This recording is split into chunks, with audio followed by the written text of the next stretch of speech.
Capture. Capture means what? This is Yeah, what we're on? So you want to get an angle here? Yeah, I or want to get something? at the proper angle, but we You on can right scoot it now? I back, don't want yeah. it. If we're on now, It's this a is, test. I could erase it. yeah, this is nice. Hi, everybody. Good evening. Today is February 3rd, 2009, believe it or not. And for those of you who are looking at this in probably 2025 or 2040, I come to you across the years. I'm sure there's been many, many changes in this world since then. But there's been a lot of changes in this world since I was born, way back in 1934. Franklin Roosevelt was president of the United States. Women wore hats when they left the house. Men wore shirts and ties, and nobody would ever think of going out on a Saturday night without wearing a jacket and a shirt and a tie. So things have changed quite a lot in my lifetime. And in the immortal words of my hero, Frank Sinatra, and you may have heard about him, you have to go through the archives, but he was a very popular entertainer back in the 50s and the 60s and the 40s. Go read up on him, and listen to some of his work, and you'll be amazed. At any rate, this is not about Frank Sinatra, this is about Jerry Alter. Yeah. For those of you who are named Alter, and for those who are named Handler, a lot of it all comes back to me. That's David, of course, in the background, right?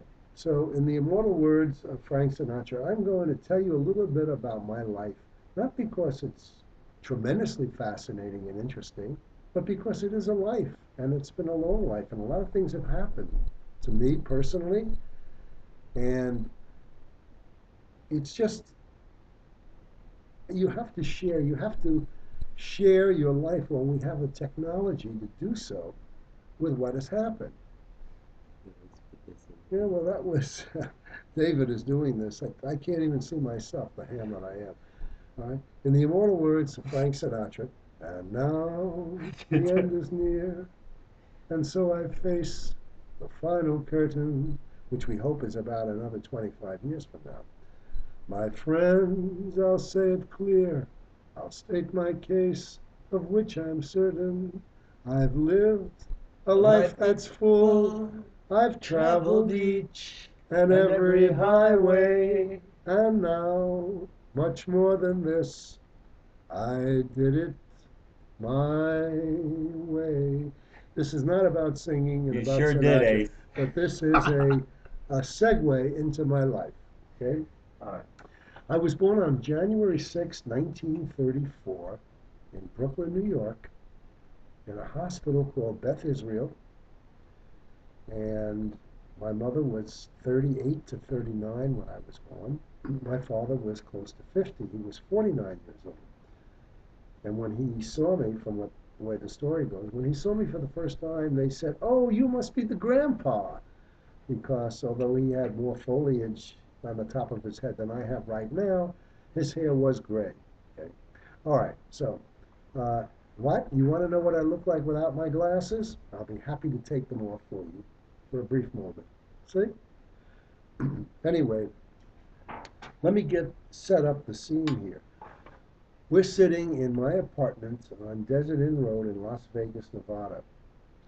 Um, I have a nice apartment. My son David, who is en route from San Francisco to St. Louis to go visit his son Jordan and perhaps make some life-changing decisions for himself, came to visit me, and we spent a few days here with my daughter Suzanne, who of course is David's sister.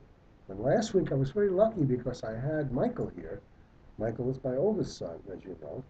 And if Stephen and Aaron are watching this, or their kids are watching this, hi. Michael was my number one son. But once again, I'm getting ahead of myself. I really want to start this particular segment way back in the beginning. So in order to do that, I have to mentally see what's going on. So I'm going to put my glasses back on, okay? All right.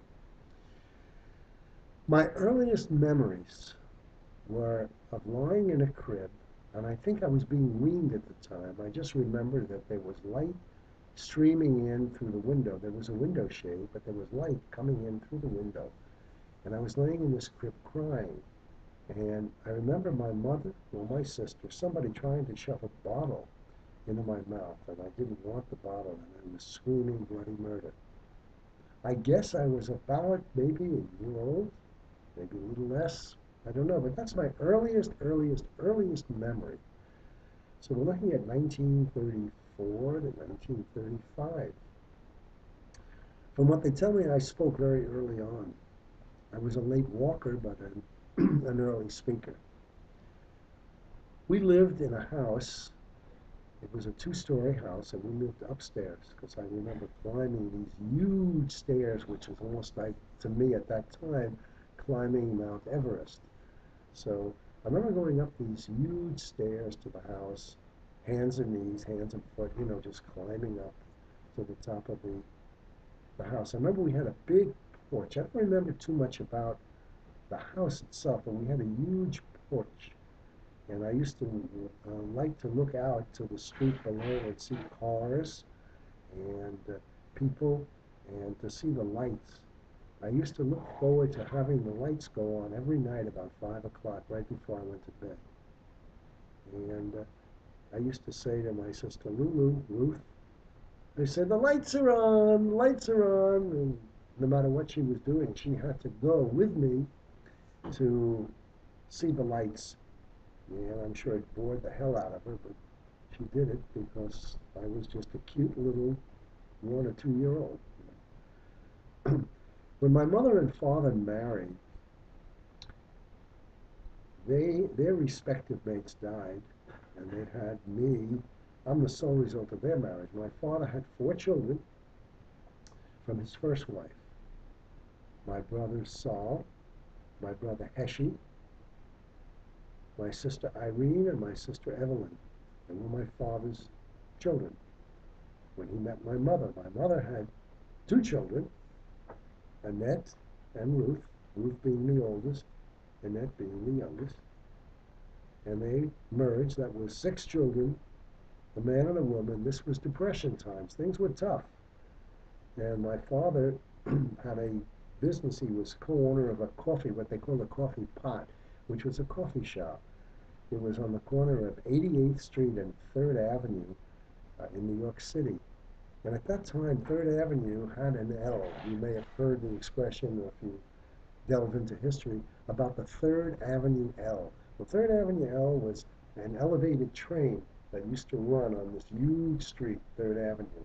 And because the train ran there, 3rd Avenue was kind of run down, a lot of tenements, uh, breweries, and basically it was a working man's uh, section of the city to live in. And if you were really poor and down and out, you lived in the Bowery portion, which was really very, very bad. I mean, a cup of coffee and a nickel was a big decision at that time. But that's where they had this little shop on a corner. It was called a coffee pot. It was called the Court Coffee Shop. It was on 88th and 3rd, as I said before. It was all white and black, almost like certain retro restaurants are today. White tile. It had a counter that could seat about 25 people and had like 5 tables that can seat, maybe another 20 people. And it was open 24/7. In fact, my earliest memories are always about my mother and my sisters and friends. I really don't remember my father that well because he was always working. In those days, it was Depression. Things were tough. And in order to make ends meet, to make a few dollars, you had to stay open. Even if you only earned $1 between midnight and 5 a.m. in the morning, that was $1 more than you would have had if you didn't stay open. So they would stay open. And um, I only remember vaguely, I think I was about 8 or 9 when my father, when I have my earliest memories of my father. So, getting back to me and my earliest memories, I used to remember I was about 2 years old and I would be on this porch and looking at people and waiting for the lights to go on. And I had a kind of an interesting, happy little childhood. I had a friend, his name was Tony. And uh, in those days, you didn't worry so much that you can't let your kid go out and play because someone would give him physical harm or do physical harm or take him away, kidnap him or whatever. It just didn't exist in that particular world. Anyway, this neighborhood in Brooklyn, it was called the Borough Park section of Brooklyn, was very nice. Everyone was friendly. And my mother, I guess I was about 2 years old, my mother would send me to the corner store to get 6 mixed rolls. And of course, I couldn't say 6 mixed rolls, but they all knew me. I never waited in line when I used to go into the bakery. I would just toddle on in. See, we lived up on the corner. It was on the same block. And you just had to walk like a half a block to get to the corner of 46th Avenue, I believe. And there was this bakery. And I never waited, I just walked right up and said 6 mixed rolls, and they gave me the rolls. And I gave them the quarter or whatever that my mother gave me. And I would drag the bag of rolls on the floor. Sometimes the bag would break, and one roll would be like had to be thrown out because I'd be dragging it on the floor. But 6 rolls in a bag for a 2-year-old was a bit much to carry. And then getting it up the stairs was a horse of another color. That's an old expression also. That means it was that was tough to do. That was a story unto itself. Excuse me. So anyway, I remember also riding, coming. I remember being sick. I guess I was 2.5 years old, and looking out on the porch and wanting very, very much to go out and play. And my friends were calling me, Jerry, come down and play. Actually, I was Gerald at the time. My mother was hoity-toity, Nana, and she didn't like to be called, she didn't call me Jerry, she called me Gerald. And she would say, Gerald can't come down, he's not feeling well. And I'd say, I want to go, I want to go. And I mean, this was the memories, climbing those stairs, trying to go out and play, having a little tricycle. I remember falling off once or twice. And that was my earliest memories of Brooklyn. I also remember we all lived together. I remember passing the bathroom many times and seeing my older brother, Saul, who at the time I was 2 years old, must have been 20, 21. And he wanted to go to college, but my father didn't have the money and didn't want to send him to college. So he never went. Instead, he became a milkman, and that's what he did most of his life. But he would sit there picking zits out of his face, and which we called umbies back in those days, not zits as they're called today. Ask me how the word umbi, wound up morphing into a zit. I have no idea. But anyway, he would do that. And I remember my brother Heshi, who died at a very early age. He had scarlet fever as a kid, and it affected his heart, and he died at 36. And we'll get to that a little later on in this narrative. And the thing was that I remember Heshi, who worked for my father in the store, he'd come home and he would got tips, and the tips were nickels and dimes at that time. And he would dump all his coins onto the bed. And I remember going into his bedroom and playing with those little coins. And he got in and he says, you can't play with those. And he whacked me something fierce. And I never played with his money again. So there's so much that I have to say. Please, David, I've got to be at my best. This is my good side, this is my bad side, and close the window. That's better. All right. Okay? We're going to continue this in a moment, ladies and gentlemen. Okay? Through the years, and I don't know how many years have gone, maybe 50 years going forward, things have changed, but this is my son David, and this is his father Gerald. And this is my computer, and we're gonna film the rest of this after we go meet Lionel and my daughter Shelley. Suzanne and my ex-wife Shelley for breakfast, because they're all here in Vegas. And I'll be back, so stay tuned. The best is yet to come. The best is yet to come.